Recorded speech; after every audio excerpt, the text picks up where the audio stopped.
Welcome to Forthright, the podcast where we break stigmas through casual conversations. So, welcome to episode 6. I still don't even really know how to start these recordings. And also, too, I don't know why whenever I sit down and press record on my microphone, Remy decides it's time to play.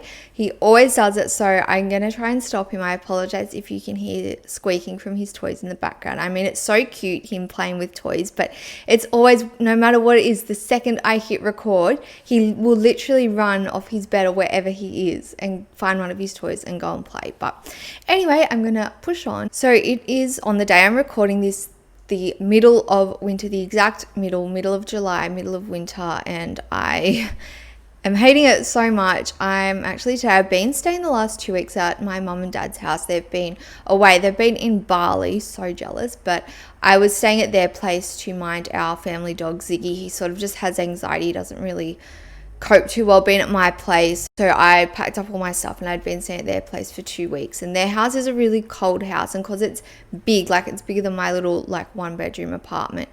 So it's a cold house, but they have a fireplace, and like electric fireplace. So literally just press a button and there's fire and warmth, and that's been so beautiful. And now I'm back at my place and I love just having my things and all that. And like I slept in my bed last night, but I miss that fireplace. I'm so cold, but I don't know, I hate it. But I'm wanting to now actually just get on top of maybe record 1 or 2 episodes, because next week I'm going up to Queensland for a week. I'm really excited. I haven't been on like a holiday in around 7 years since before I got sick.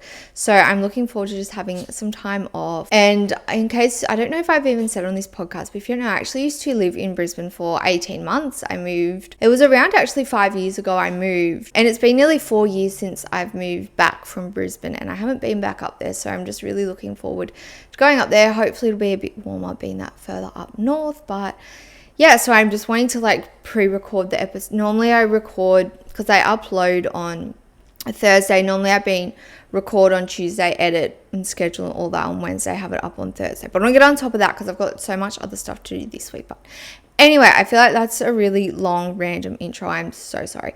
But today's episode, I am going to be talking about neurodivergency, autism, OCD, all that kind of stuff. So I'm going to just talk about my experience with getting diagnosed with autism, and I guess what autism looks like for me, ways that it shows up, and just how I mask it, and also my experience around OCD. I'm not going to go into every single specific of my OCD and my intrusive thoughts and all that stuff, because I don't know why I still, even though I know that's the whole point of the podcast, but I will go into a lot of detail about how my OCD presents, because I just hate people using OCD as an adjective, and people just thinking that OCD is being tidy and organized. And I'm going to also just talk about the difference between OCD and perfectionism, and I guess the confusion as well for me between my autism and OCD, because there are actually a lot of things that I always thought was my OCD, but it was actually my autism.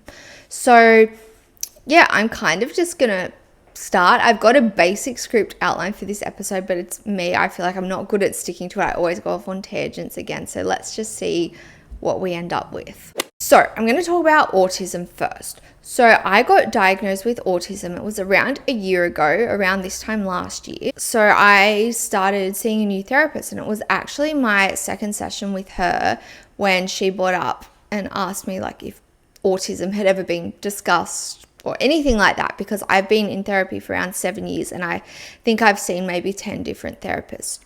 And I said no, like it's never been even mentioned, not at all. So then we started the process of doing all the screening testings and all that for autism as well as ADHD. And again, I feel like so many people self-diagnose themselves with ADHD, or they have one trait that is present in ADHD and think they have it. That's where it's like all just so confusing and all that. Then when after doing all the testing and it was confirmed that I did have autism, it was almost like a relief, because I think it just for me validated so many things that I was thinking and feeling, and it just made so many things make so much sense. And I marked really high for lots of things of ADHD, but I didn't meet the official criteria to be diagnosed with it. So I have very strong ADHD tendencies, but not officially having it. And then when we started to, I guess, dive into and discuss my autism and behaviors that were a factor or like symbol of autism were things that I had always thought was OCD. And I do still have OCD, but it's, I guess, in different ways. I've kind of able to start to separate it a bit more. Sometimes it's still difficult for me to be like, is this autism or is this OCD? Because I think there's a huge overlap. But so many things that I just, was so sure was OCD wasn't. And I just can't believe that it's never been picked up before. Even thinking back to my childhood, just certain things about myself, I feel like now, obviously I'm not a mental health professional or a therapist or anything like that, but things are pretty obvious to me, or character traits that I have now. I think, well, I've had these traits my whole life, so I'm so surprised that no teachers in school or anyone brought it up. But anyway, and I think too, it's even still now, I think when people think of autism, they have an image that comes to their head, or they think they know what it looks like, and it is slowly getting better. But I think back like 20 years ago when I was at school, when I was a kid, I didn't look autistic, and that's just so awful to say because it is such a spectrum and everyone lives on so many different levels. I think people initially meeting me, or people even that know me really well, probably don't even realize, or they wouldn't know that I have autism. And that's because I'm just grown to be really good at masking it. And I guess for me, trying to understand or differentiate between autism and OCD, I'll use a specific example. So say for me, I always have to do things in a particular order. Whatever it may be, it has to be done in a particular order or in a certain way. That was something I always thought was OCD, just because, well, that's what I'd been told by therapists.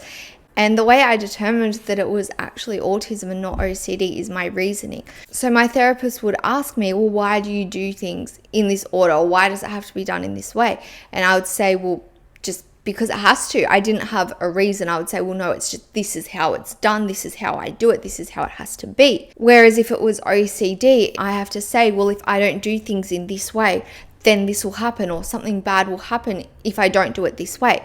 But autism, it's more just, well, no, this is just how it's done. There's no explanation. There's no reason. So many things. I'm like, I don't know why I do it, but it's just almost like a rule. It's like, no, well, this has to be done in this way, in this order.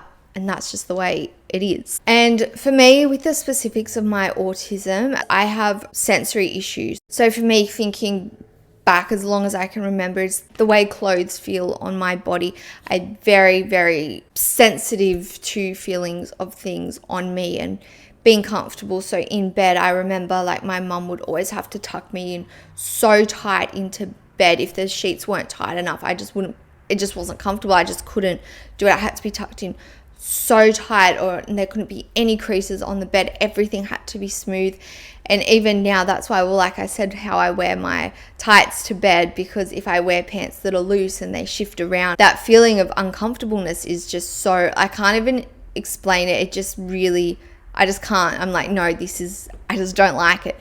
And that's what also too now I hate in winter, because I'm wearing so many layers to try to stay warm, but it's so uncomfortable because it's so bulky, and I've got tights, but then I put on like jeans or tracksuit pants over it, and it's just so uncomfortable. And I've just always been that way. And I remember like one of the things when I was a kid, I would be maybe 5 or 6, that I got into the biggest arguments with my mum about before going to school was my socks, because I remember I was so just sensitive and bothered by, on the toe of the sock, the seam.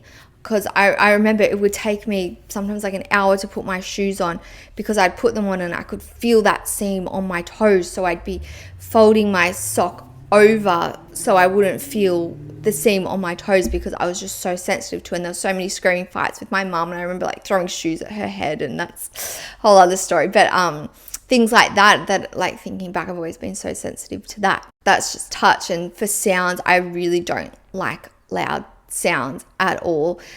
Repetition, beeping, a microwave beeping, I hate it. And it's not just because I think that's where it's different. Like obviously everyone has certain things they don't like or whatever, but it's more for me, I can't just push it aside and just be like, okay, I don't like this. It stops me in my tracks and I can't function, and it's extreme discomfort, and as I said, like again, for my socks, for example, I couldn't go to school unless my socks were perfect because I couldn't put up with the discomfort. And that's the same, like loud sounds. I can't even explain it, but I just, things like that as well. So like I'm really sensitive to utensils clinging on a plate to the point where it just stops me in my tracks because it's just extreme discomfort. So things like that. And then also social skills. I just really struggle socially, probably why I don't have any friends, because I just feel like I don't know how to communicate with people. I just really struggle to read social cues, and I don't know how to have a conversation, or I really kind of struggle with that type of thing. But again, these things, the feelings, the unease, the discomfort never goes away, but I am really good at masking it as best as I can for the majority of the time, which is probably why lots of people don't realize. But the masking is exhausting. That's what I get home at the end of the day. If I've been masking a lot, I get home and I'm physically drained because it is so tiring, because it's literally just pushing aside a huge part of my character and hiding who I am. And I don't like doing that, but almost like a people pleasing thing, because I'm just like, oh, if I react, it's gonna, because there have been so many times, and again, more when I was younger, but like family holidays and stuff, I think of where I've been really uncomfortable and I just didn't mask, and it would just ruin the day for everyone. And it's just, and obviously I'm not fortunate, for lack of a better term, I guess. I don't know what word to use, but in the sense that I am able to mask it and lots of people can't, and they get treated horribly by society. And that sucks, because just because you have autism, it doesn't make you any less of a human being. We, like, people with autism still have thoughts and feelings and all that, and it just sucks, the treatment of people with autism. So again, I'm aware that not everyone can mask to any extent at all. So yeah. But anyway, I'm going to just, I don't know how to properly segue conversations. I'm going to now talk about my OCD. So as I mentioned before, I hate when people use OCD as an adjective. It is not. When people are like, oh, I'm so OCD about this or whatever, if they're referring to something being tidy or in order, because I can tell you, as someone that has been diagnosed with OCD and living with it for many, many years, it is so much more than organization. And I kind of just want to touch on how to tell the differences between perfectionism and liking tidiness and organization to actual OCD, which is obsessive compulsive disorder. So to start off, let's define a perfectionist. So a perfectionist is a person who refuses to accept any standard short of perfection. OCD, which stands for obsessive compulsive disorder, is characterized by unreasonable thoughts and fears, which is your obsessions, which lead to compulsive behaviors. A lot more of the known signs of this are things like washing hands and checking locks on the doors and checking the ovens off and all that. That's sort of one of the main things you think about when you think of compulsive behaviors. Now, perfectionism can be a trait of having OCD, but being a perfectionist is not having OCD. So an easy way to tell the difference if it's perfectionism or OCD is, okay, so let's use just tidying and organization as an example. So say if you love tidying and you get satisfaction out of things being tidy and in order, that is perfectionism. Whereas if you get distressed and can't move on with anything if things aren't tidy and in order, that could be OCD, not always. So it's not about the satisfaction from having things done a certain way.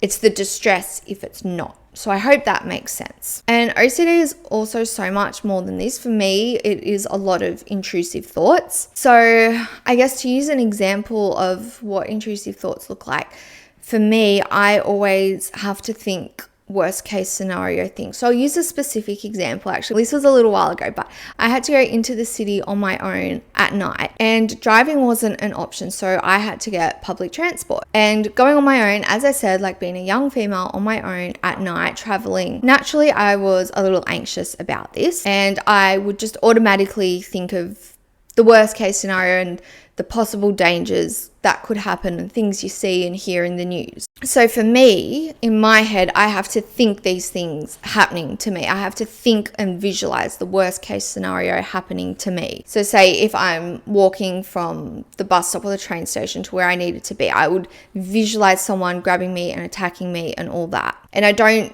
just think this once, I think it several times. I pretty much am nonstop thinking about this for maybe, I don't know, a week, 2 weeks, up to said event. I just cannot stop thinking about it and thinking worst case scenario. And it just, sometimes I'll just sit for hours and hours and I can't get anything done. And for me, my reasoning for this, and this is not just this specific example, this is me always thinking worst case scenario, thinking horrible things happening and visualizing horrible, terrible things happening, is because if I think it's going to happen, then it can't happen. And now I know none of this doesn't really make sense, and it's sort of, I know that it's not true, but again, this is OCD. It doesn't make a lot of sense. But for me, so I think these awful things. So then I'm like, well, surely it can't happen, because say again, using that example of me going out on my own in the city, I'm not going to say specifics, but I mean, we all see things that happen on the news, tragic, horrible things. So I think if I think this, it won't happen, because when you think of these tragic events or whatever, and then say you see on the news and people are always like, oh, I never thought this would happen to me. I never thought this would happen to me. Then I'm like, well, I feel like that's who it always happens to. It always happens to the people that say, I never thought this would happen. So if I think it's going to happen, then it can't happen. Because then imagine, say, if something tragic happened or awful or whatever, and I live to tell the tale and then being interviewed on the news or whatever, imagine then me being like, I visualized, I knew this exact thing was going to happen. Like, again, it's not rational and it doesn't make sense. But again, that's what I deal with. So I'm flooded every day from so many different scenarios and so many different scales of things. I just will visualize awful things happening, and that's all. I will sometimes just sit for hours and hours and think about awful things happening, because I feel like, well, I'm almost then stopping it from happening somehow. And I know it sounds really weird to say, but I know people that also suffer with this will know exactly what I mean. But and it's just, I get just so many distressing images and thoughts in my head, and it's just tough. But for me, that's what my OCD looks like. And it is also in a sense of like with things, I have to do things a certain way, or something bad will happen. Sometimes it's autism and it's just, I do it just because. But for me, for example, I have to, if I'm having a hot dinner, I have to have it steaming, boiling, burning hot, almost charred, because I think otherwise it's undercooked and I'm going to get sick. Even if it's like vegetables that you can eat raw, I'm still like, no, I get just such anxiety and fear over contamination. So with things like food and germs, I wash my hands so much. So I'm dealing really bad with my circulation and Raynaud's. If you're watching, this is the update next to my face, my purple swollen hands. But I have really bad dermatitis on my hands because I'm always washing them in fear of contamination and germs. I'm always cleaning my house so much. And again, it's not because I get that satisfaction when it's clean. It's because I am so distressed if it's not. I hope that makes sense, and I hope that gives some insights to differentiating between autism and OCD and perfectionism and all that. It's just so complex. But bottom line, and the takeaway I want you to get from this is I have a few. One, people with autism are human beings. Don't treat them any differently. The second thing, OCD is not an adjective. Stop saying, oh, I'm so OCD, or I'm a little OCD.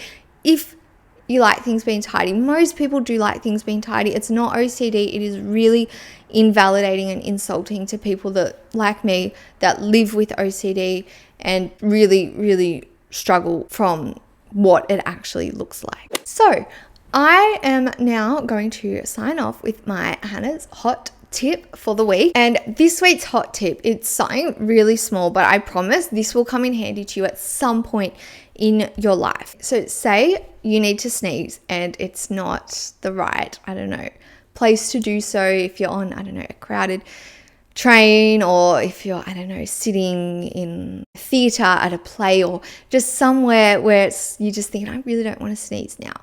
This, I'd say, works for me 99% of the time. So if you need to sneeze, push your tongue up against the roof of your mouth as hard as you can.